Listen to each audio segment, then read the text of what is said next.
We begin by praising and glorifying Allah subhanahu wa ta'ala. Indeed, everything that has passed and everything that is to come, everything that exists and everything that was existent at one point and everything that will exist in the future, everything that is within our experience, everything that's outside our experience, everything that is seen and everything that is unseen is all in a state of glorification of Allah. Allah subhanahu wa ta'ala says, يُسَبِّحُ لَهُ مَا فِي السَّمَاوَاتِ وَمَا فِي الْأَرْضِ, that everything that's in the heavens and everything that's in the earth is glorifying and praising Allah subhanahu wa ta'ala. And so we also start by praising and glorifying Allah subhanahu wa ta'ala. The scholars, they said, Allah has given to the people two books that are ayat, signs, to take the people to Allah subhanahu wa ta'ala. The first is in the form of revelation. These were books revealed down to all the prophets, all the messengers. And they said the second is in the creation. The second is the creation itself. And they said everything that you see, everything that you experience, and including yourself and everything you feel inside you, all of these are signs that will take you to Allah subhanahu wa ta'ala if you contemplate on them. There is an ayah. Allah subhanahu wa ta'ala says, وَالَّذِينَ يَذْكُرُونَ اللَّهَ قِيَامًا وَقُعُودًا وَعَلَى جُنُوبِهِمْ. These are people who remember Allah standing, sitting down, or laying down on their sides. They're busy working, they're thinking about Allah. They're at home about to fall asleep, they're thinking about Allah. Allah is describing this group of people. وَيَتَفَكَّرُونَ فِي خَلْقِ السَّمَاوَاتِ وَالْأَرْضِ. And they start to reflect and think deeply about the creation of the heavens and the earth. They say, رَبَّنَا مَا خَلَقْتَ هَذَا بَاطِلًا. They come to a conclusion. They say, oh Allah, you didn't create all of this for no reason. There's got to be purpose here. There's something going on. They come to a conclusion. If I understand it or I don't understand it, there is a purpose in all of this. And then this conclusion leads them to the next thing. They make dua to Allah subhanahu. They start to connect with Allah. They make dua and they specifically ask for what is to come. Subhanaka faqina adhab an-nar. Glory be to you. Protect us from hellfire. So naturally their contemplation, their reflection took them to an understanding that there is accountability, there is purpose, and there is hellfire. There is paradise. And so they start to ask Allah subhanahu wa ta'ala for refuge from that. The scholars, they said, if you look to the creation, just look at the way Allah subhanahu wa ta'ala designed it. He placed us in a world of multiplicity. Meaning you look around, you see many things. But at the same time, He told us to declare His oneness. Say He is one. And you look to this world where there is many things. There is everything fighting for our attention. People paying millions of dollars, spending it to get your attention. Advertising companies, movies, this and that, and music. Everywhere you look, there's, somebody's demanding your attention. And in this world of chaos, where there's many things all apparently conflicting with each other, there is an underlying harmony. There is an underlying harmony where they all have to be there and they all have to play the role that they're playing. And this harmony can only exist by it being created by one source. Everything comes from one source. And the scholar said, reflect, O creation of Adam, why Allah told the humanity to make tawaf around the Kaaba, to go in circles around the Kaaba, and this is the central point, this is the focal point. Why? He said, look in the creation. The answer is there. The sun, it has a central point, the sun goes around. They call it the Van Allen something. They said the earth goes around the sun. The sun is the center. The earth goes around it. They said the moon goes around the earth. And you zoom into the body. You go inside, molecules, everything, right? Getting deep in there. They say you see the electrons and they're going around and orbiting around the nucleus. And they said everything in creation is telling you there is the central point around which everything should revolve. And what do you revolve around? What does your life revolve around? This is what they call ilah. What you put in the center and everything revolves around that, this is called ilah. Deity, what is worshipped. And Allah subhanahu wa ta'ala tells us Say, La ilaha illallah. Say, there is nothing in reality that deserves any attention except Allah subhanahu wa ta'ala. La ilaha illallah. And you look to the world. Now suddenly a person who understands that yes, everything appears to be going around something else, but this whole creation is in fact revolving around Allah subhanahu wa ta'ala. This whole creation is in fact praising and glorifying Allah subhanahu wa ta'ala. Whether you can understand it or not, whether you can see it or not, if the person reflects and they get deep in there, they will see that everything is about Allah. And everywhere that, everything in creation that you see, there is a manifestation of the names of Allah subhanahu wa ta'ala. Allah is showing you who He is in the creation. The scholars, they said, a human being when they're going through life, every moment of their life, they're under the influence, not driving under the influence, they're under the influence of one of the names of Allah. And so a person, you will see somebody, he's being honored. He walks into a gathering, everybody respects him. They say, subhanallah, the Shaykh is here, right? They sit him down in the front. This person is under the name of Al-Mu'izz, the one who gives honor. Allah is showing us He is the one who gives honor by the presence of this person. Then you see on the street, you see another person, he's got tattoos, he's on some drugs, he's sleeping on the side road, people are looking at him with disgust. He is also under the influence of the name of Allah. Allah is showing us something through this person. He is Al-Mudhil. He's the one that debases people. He's the one that takes honor away from people. You see some people in a state of prosperity. Wherever they turn, wealth starts rolling in. Very lucky people, right? Some of them, they become arrogant because of it. But whatever business they start, whatever action they get into, everywhere they go to, prosperity just comes their way. He is Al-Mughni. Allah has shown us He is the one that gives wealth.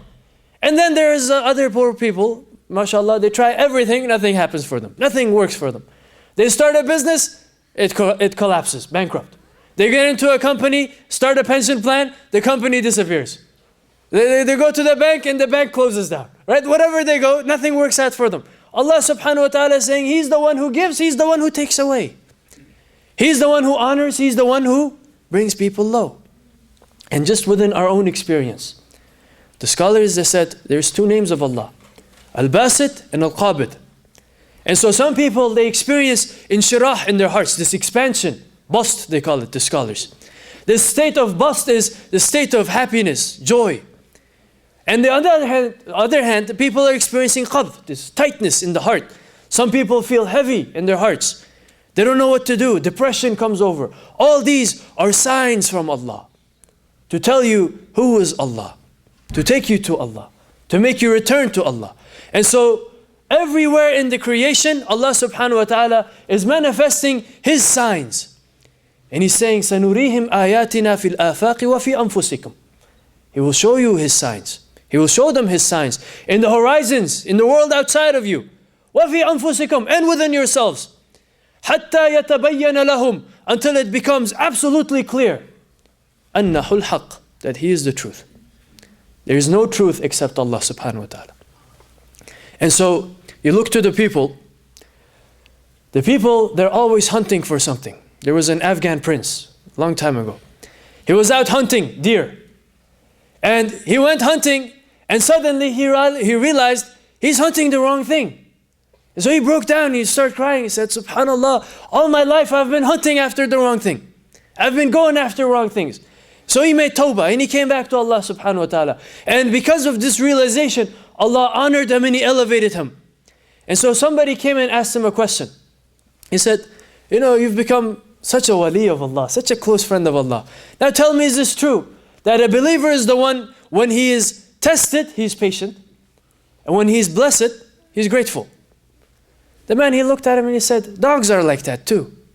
He said, what do you mean? He said, you give them food, they're like, they're happy, they take the food. You don't give them the food, they just linger around you. They're very patient, they're loyal. And so he said, dogs are like, this is the maqam of dogs. He said, the believer is the one who when he's tested, he's grateful. Why? Because Allah is showing him Himself. Allah is showing him His attributes by testing him. That He's the one that withholds. That He's the one that puts you through difficulties. That He's the one that brings everything to existence. And when Allah blesses them, they prefer others to themselves. They prefer others to themselves. And so, we go through this life, everybody is looking for something. Everybody is searching after something. And if you ask them, in reality, somebody is obsessed with power. You know, they want to go up in the company, they want to get the promotion, they want to be the one telling orders. Right? Some people are obsessed with power. Others are obsessed with wealth. I'd like to have more money. I'd like to have more of this. I'd like to have more of that. Some people, they want a good relationship. They want to love. They want, happiness in their life. And they want to have somebody they can have mercy to and everything. And so everyone is looking for something. And you go to one person, to get what he wants, he robs a bank. And you go to another person, he studies 4 years in college, and then he goes another 10 years, and then he becomes a doctor. And if you sit down and you ask these people the question, what do you want? One will say, I want to be a doctor. Another one will say, I want to rob the bank and get a lot of money. You probe them, ask them, get deep in their minds. Why do you want this? They'll say, because it will give me this and that. Ask them, why do you want that? Because money will give me freedom and I can do whatever I want. Why do you want that? And in the end, you will see that all of them will arrive to one of the names of Allah. They want to be in peace. They want to have peace in their lives. They want this heart to calm down and be silent and be accepting. And so in reality, we're all looking for Allah. We're looking for the power. Allah is Al-Qawi. We're looking for love. Allah is Al-Wadud. We're looking for mercy. Allah is Ar-Rahman. He's Ar-Rahim. We're looking for forgiveness and acceptance. He is Al-Ghafur. He's At-Tawwab. We're all looking for Allah. But in reality, the delusion of this dunya, with this multiplicity, sometimes it blinds us. And so we turn to this and we turn to that and we forget Allah subhanahu wa ta'ala. Then what happens in reality? You look for satisfaction and this contentment in the heart. In this dunya, Allah says, you won't find it in dunya. I'm sorry. It doesn't exist in dunya. Why? Because كُلُّ مَنْ عَلَيْهَا فَانٍ. It will disappear. You go after the dunya, go earn, make money, this and that, and have a palace and have a bank account with Google with $6 billion in it and everything. And then the time will come, you leave the dunya. You leave everything behind. The family members, they bury you, they walk away from the grave. That's what you wanted. They're gone. And so this dunya is very, very, very, it's tricky. It will deceive people, it will lie. Rasulullah sallallahu alayhi wa sallam, when he went to Isra al-Mi'raj, he saw an old woman calling. He said, come here, come here. He asked Jibreel alayhi salam, who's this? He said, this is the dunya. Old, ugly woman. He said, subhanAllah, this is it? Yeah, that's it. And so, he said, had you answered the call of dunya, all your ummah would have gone astray. Now, imagine this old lady, this dunya, right? It's so old, it's at the end, it's almost about to die. This dunya is about to be over. And people are still going after it. And they're forgetting Allah subhanahu wa ta'ala. Where in fact, everything in the dunya is just signs to point you towards Allah subhanahu wa ta'ala. You go on the road, people are going after the sign itself.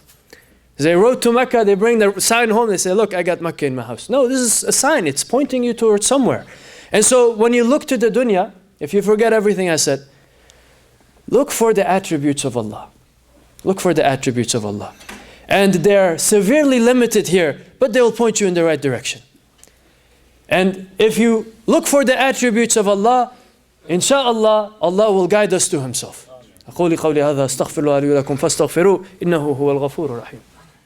الحمد لله وكفى والصلاة والسلام على عباده الذين اصطفى أما بعد.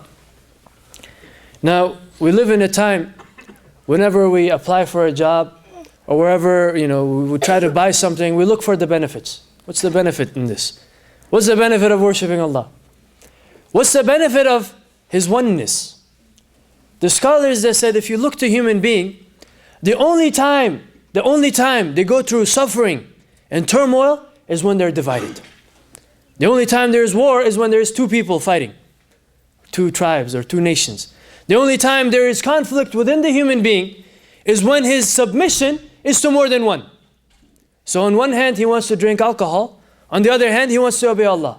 And these both desires, they fight with each other inside the human being. And you look to their face, you see the bags under their eyes. What's going on, brother? He says, life, And so, every time a human being has conflicting submissions, conflicting lords, conflicting ilah within himself. He wants to earn money the haram way, at the same time he wants to be a Muslim. This will not happen. Allah says He didn't put two hearts inside the man's heart. There's nobody with two hearts in there. But Allah said rajul, females they get pregnant, so they can be two. So Allah says He didn't give you the capacity to have two hearts. So what will happen whenever there's two separate ways? There is a pulling from two different sides. And you have to submit to this side or the other side. You have to surrender to one all the time. And you either surrender to your desires and go ahead and do whatever you want, or you surrender to Allah subhanahu wa ta'ala. And Allah subhanahu wa ta'ala says, "Oh my servant," in Hadith Qudsi, He says, "You have a will and I have a will. And if my will be done in the end. So if you align your will with my will, you will have what you want and my will be done. But if you put your will before me, then your will get you destroyed and my will be done." So in the end, everything that will happen, it will be Allah's will. And we have a choice whether we want to align ourselves with Allah's will or not. And so in the end, I don't know, this can get a little philosophical. Don't think about it too much. Just submit to Allah subhanahu wa ta'ala and make tawbah and reflect on the attributes of Allah, not the being of Allah. Rasulullah sallallahu alayhi wa sallam said, "Tafakkur fi ala illah." Don't think about the being of Allah. Why? Because He said, you will not be able to comprehend and shaitan will lead you astray. Someone, He said, would come and you start thinking, who created the flowers? And shaitan is questioning him. He will say, Allah. Say, who created the mountains? He will say, Allah. Who created the sky? He would say, Allah. Then shaitan will come with his questioning. He will say, who created Allah? He said, when you get to this level of questioning, spit 3 times to your left, say, A'udhu billahi minash shaitanir rajim, and get up, do something else. Go, stop asking these questions. Because we as human beings, we cannot understand the magnificence of Allah subhanahu wa ta'ala. Very limited brain here. And so, we reflect on His attributes, and through that we come closer to Allah subhanahu wa ta'ala. And we ask Allah subhanahu wa ta'ala to forgive every single person here. Ya Allah, Ya Rahman, Ya Rahim. Those that have come here seeking something good from you, Ya Allah, we ask you to grant it to us. Ya Allah, Ya Rahman, Ya Rahim. Any difficulties that we are going through, Ya Allah, we ask you to grant us patience, Ya Allah, and make it easy for us, Ya Allah. Those that are going through difficulties in their financial affairs, Ya Allah, we ask you to grant us halal and tayyib rizq, Ya Allah, and provide for us from yourself, Ya Allah, and don't make us dependent on anyone other than you, Ya Allah. Ya Allah, Ya Rahman, Ya Rahim. Those that are struggling with themselves, Ya Allah, those that are struggling to submit, Ya Allah, those that are falling into temptations, Ya Allah, we ask you to strengthen us, Ya Allah. We ask you to strengthen our iman, Ya Allah. Ya Allah, we ask you to make us among those who submit completely to you, Ya Allah. Make us full-time Muslims, Ya Allah. Ya Allah, Ya Rahman, Ya Rahim. Those that are going through difficulties in their health, Ya Allah, we ask you to grant us shifa, Ya Allah. You are the one who gives all the cure, Ya Allah. We ask you to cure us completely, Ya Allah, in our bodies, in our hearts, and our souls, Ya Allah. Ya Allah, Ya Rahman, Ya Rahim. You are the most kind, the most merciful. Those that have passed away from among us, Ya Allah, we ask you to have mercy on them, Ya Allah. Those that are living among us, Ya Allah, we ask you to keep us on the straight path, Ya Allah. And don't let us die except in a state of Islam. أقولي قولي هذا أستغفر الله ولي ولكم فاستغفروه إنه هو الغفور الرحيم وآخر الدعوانا أن الحمد لله رب العالمين.